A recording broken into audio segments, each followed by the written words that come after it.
Hello and welcome to this edition of the Manifestation Method podcast. I'm Hayley and I'm the creator of the Manifestation Method, a 5-step process to help you manifest anything in your life. And I'm so excited about today's guest on the podcast because I'm going to let her introduce herself, but I met her at a networking event a couple of months ago, I guess. And when she shared her story, I was like, this woman is so cool. I have to chat to her more. And so I asked her to be on the podcast with me today. And she said yes, which is amazing. And I just think that her story is going to be inspiring. So I'm going to introduce Chantel and she can have a chat about who she is and what she does. And we can go from there. So welcome. Thank you so much for coming on the podcast with me today. Thanks for having me, Hayley. Hi. That's okay. Do you want to just give us a little bit of an intro about who you are and what you do? Yeah, for sure. So I'm Chantel Dielwart and I'm an auctioneer here on the Sunshine Coast. So of course that is for residential real estate and commercial. My 9-to-5 job, I actually work in commercial real estate and have done so, worked in the real estate industry for over 15 years. And it's always been a dream of mine to be an auctioneer. And within the last 12 months, I've finally put my big girl pants on and done it, which is just exciting. Like, it seriously just lights my soul on fire. I'm so happy. That started like years ago. I've always wanted to do it. Yeah, so when we met, I'm just going to interrupt for a sec, because when we met, we were all chatting about who we are and what we did, and you said that you wanted to be an auctioneer, and that was something that you were very passionate about. And when you told other people, they sort of just laughed at you, and you were like, no, I'm serious. And I was like, that's so incredible, because when people, aren't necessarily supportive, it can knock us down. But I'm so happy that you went and did it. So sorry, keep going. I just wanted to share that. Yeah. So probably about 6 years ago, I brought it up with the company that I was working for at that time and just expressed, hey, this is what I want to do. They just didn't really take me seriously. I was in an office which was predominantly men in the sales roles because we were, agents. There were some females, but I was the only female agent at that time. So it was very much a boys' club, and it always has been in real estate. So it's nice to finally see some females starting to come through. But 6 years ago, when I did mention, hey, this is what I want to do, it was shut down quite quickly. They probably entertained it for a little while, but there was just no support, no guidance, and they just laughed it off. They actually, laughed it off. And do you think that actually, because there weren't any others at the time, or what do you think caused that? Yeah, good question. I just think because, at that time there was no female auctioneers that we knew. They were all definitely men in the industry. And, 6 years ago I was definitely obviously younger and more naive. So that hit my confidence, really big. So I did take actually a step back and, spiraled into like a bit of depression and things look like that regarding that. But, coming into the years now, like I'm going to be 40 next year. So last year when I realised, shit, I'm going to be 40 soon, I really need to pull my finger out and do what I want to do. Yeah. And I'm so glad I did. I just bit the gun and just did it. Yeah. And onwards and upwards. I've been getting really good support. Again, joining the networking programs around the coast, the support from females has been phenomenal, which is just driving me to go further. But I think there's been a bit of a change in the guards. Like, some men have been brilliant, which is a nice take. And a lot of my mentors actually are men. Yeah. And actually genuinely have taken me under their wing this time, which has been fantastic. Yeah, that's awesome. And I agree with you about the networking groups that we're part of, because you need that support. And I think women are so great at giving that support, whereas sometimes especially in male dominated industries, you might not be getting that. I've been in industries before especially in IT, when I was one of the only females, and you sort of looked at slightly differently, and you need that other support to keep going, especially if you're wanting to do something different and keep moving forward in that industry. So I think that's amazing. Yeah, definitely. And I, you know, I'm always just going to be me, and I just want to bring my feminine energy into my business. Mhm. And what I mean by that, of course, is just my appearance and what I'm wearing. Like I've grown up on the coast, and I live in dresses, you know. You know, if I'm at work, I'm in a business dress, and that's what I want to do with the auctioneering. I know it sounds trivial, but people will say to me, no, you've got to wear a suit. It's got to be black.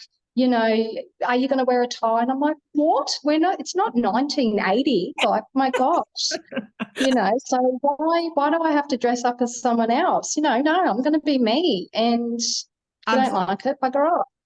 And I love that. I love that. And I think if you look at other businesses or other people that you are, or for me, that I'm inspired by, they're people who are embracing who they are. Like if if everybody is the same, then nobody can stand out. So I'm all for it to be different and to be yourself, because that's what's going to make you stand out. That's what's going to make you different. And everyone's going to be like, oh, who's she? I want her, because she's not the same as the suits, you know? And I do find that's definitely a real estate thing. Everybody's always in suits, and they're always dark suits. Yeah, like it's, you know, it is a serious job, but you don't, you know, stop taking it so serious though. Like people like them, like they like a relaxed feeling, like just down to earth. Exactly. So yeah, I'm just pushing through, doing my thing, and so it's been a good 12 months now since I've started. So obviously got a few clients on board, which is great. I just love it. It's so much fun. Yeah. And so you're enjoying it more than being an agent, or you like doing the both? I do enjoy that's what I want to do. Yeah, so I'd love to hang the agent cap up eventually. Yeah. Is definitely our deal plan, and be a full-time auctioneer is what I'd love to do. Yeah. Awesome. And so do you think that there are, like, I guess, barriers to other women getting into being an auctioneer, or is that just that it's not been thought of as something that females do as such in the real estate industry? Yeah, look, I think there's still some barriers there, but it is definitely slowly getting easier. So I think the more, like, there's myself, and I do know probably 2 or 3 other female auctioneers within Queensland. You know, we'll chat, and I think the more we can promote and get ourselves out there, it's going to break down those barriers to give those women, the other women who want to do it, the confidence. You know, and if you are listening and it is something that you wanted to do, seriously, just do it. It is so much fun, and it's so empowering as well. And I think the response I'm having is just like when I met you and I told you what I do, everyone's just like, wow, you know, like that is so cool. Yeah. So yeah, just do it. Yeah, because you are, and one of these, this is the coolest thing, the first female commercial auctioneer in Ray White commercials history, right? In 125 years. Like, they should know, put you on a wall, right? Crazy. I didn't even like think of that, you know, when I just did it, and I'm like, oh, this is me. And then of course the corporate office picked it up, and then I got a call from Dan White, you know, the CEO, to say, hey, do you know this is actually, you're the first, you know, we're going to celebrate this. So it was great. Yeah, and they have celebrated it, which is terrific. So it is really exciting. That's really awesome. Cool. Yeah. And so do you do both commercial and residential, or do you just focusing on commercial because you like that more, or? Oh no. In regards to the auctions, I'll do both. So definitely, look, the clients that I'm picking up are residential agents, which is fantastic, you know. And then we'll do their auctions on the weekends or midweek. Generally commercial, I'll call those auctions during the week. So that's definitely more of a Monday to Friday job, and the residentials definitely on the weekends. Yeah. Is it just the energy of the auction that you like? Or is it what is the auction process that you love? I love I love getting people in the room together competing and getting them under that pressure, because generally all their logic goes out the window and emotions take over, and you're just going to get the vendor the best result for their property. And at the end of the day, that's what we're there for. You know, statistically, if you sell your property before auction, you're going to get about 5.6% less. If you put them in a room with an auction, you're going to get that extra, you know. So depending on what your price is, you're looking at 20 to 30 grand extra. And who doesn't want that in their pocket? But yeah, the pressure, the excitement, I'm not going to lie, the attention, I love it on the day. It's just amazing. Yeah. Awesome. But no, look, you don't have to, like, that's amazing that you're being honest with what you love, because if that's, I always think that if that's the case, if you follow what you love and you're honest about it, then everything will flow from there, because that's what it's supposed to be about. For me, I'm like, let's do the things that make us happy, because like you said, when you were turning 40 and you were like, okay, this has to change. That's what I'm about. Like, don't wait till you get to a certain point to go, oh, I have to do this, or, do it now. Like, do it now. And I can tell you that the other side of 40 is great. It just gets better from when you turn 40. Oh, so thank you. I'm stoked that you did it, because now imagine if you had waited another 10 years.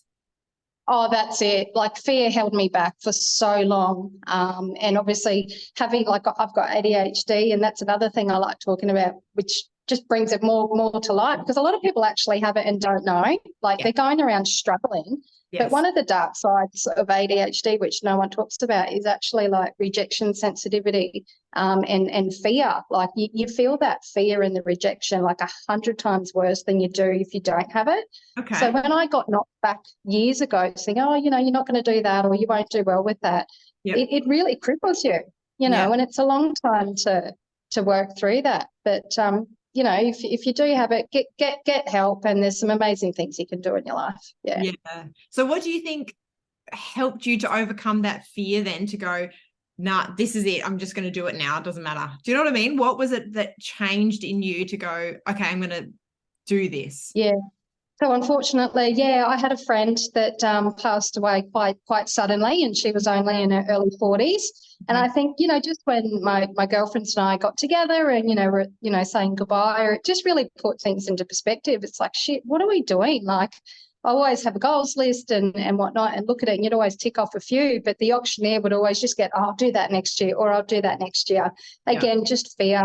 Thoughts of, I'm not good enough, I'm a mum, I can't do it, I've got kids, like any excuse. I thought of it seriously. And I'm like, oh, for goodness sake, just do it. Just get over yourself and just get it done. And I'm so glad I did it. And now I'm always challenging myself. Like, if I'm scared of something, I'm just trying to run towards it now. Just go for it. That's awesome. Like, I'm in that process at the moment. Anything that's outside my comfort zone, I'm doing. I'm like, okay, if it scares me, then it's probably a good thing to do, because for me, the more uncomfortable, the more comfortable I can come with discomfort, the better things are going to be. Do you know what I mean? So that when something is uncomfortable in the future, I'm going to be better with it. I'm not going to be so scared of it. Yeah, 100%. Yeah, definitely. And like, if you just sit in your comfort zone, like, nothing grows there. And if you excited about something and it does scare you, just go, just run, because the opportunities that you'll get, or the people you'll meet, I'll meet you, and then this might lead to something else, and vice versa. So it's so exciting. Exactly. I sometimes think that the pain of staying where you are is greater than the pain of what you want. When the pain of where you are, it becomes too big, that's when people change. But I guess I would love people to not necessarily have to get to that point, and to know that on the other side, even though you don't necessarily know what's going to happen, it's going to be okay. You're going to be supported. You just got to have that trust that everything's going to flow, because if that's what you want to do and that's what makes you happy, then that's what we have to do and go in life and follow those moments of happiness, I guess. Yep, for sure. Definitely. Absolutely. Yeah. Look for the signs, just tune into yourself, listen to your intuition, listen to the universe, and go on. Yeah. And do you think that your ADHD is a bit of a superpower for you? Yes and no, absolutely. There's times where, like, you love the attention, and you can hyper focus on things and get it done. Yes, it's a superpower, and then also there's a really dark side of it as well. So it's something that you got to manage on a daily basis. Yeah. But I think it's great that you are able to manage it and you're not letting it hold you back. I think that's really cool. Yeah, not anymore. Yeah, not anymore. Absolutely refuse to. Seriously, life's too short now. Yes. And so what are you trying to manifest moving forward? I know that you want to do more of your own business, is that right? And more auctions going forward? Yeah, moving forward, just really get my name out there. And ideally, I would love to empower a lot more women to come through the doors as auctioneers. I know I'm still only in my early days and I've got a long way to go, but I'd love to just, do a mentoring program, a coaching program, get them through the door so that, one, they feel comfortable. Maybe if they have got a female, oh, hey, she's done it, she can do it, then I can do it. kind of thing. So I'd love to do that, just really open the floodgates and get it happening, because it's just a nice fresh approach. So that's what I want to move towards. I did my first competition this year, which was really great for the confidence. Nothing more scary than that, when you know you're literally going in there to be judged.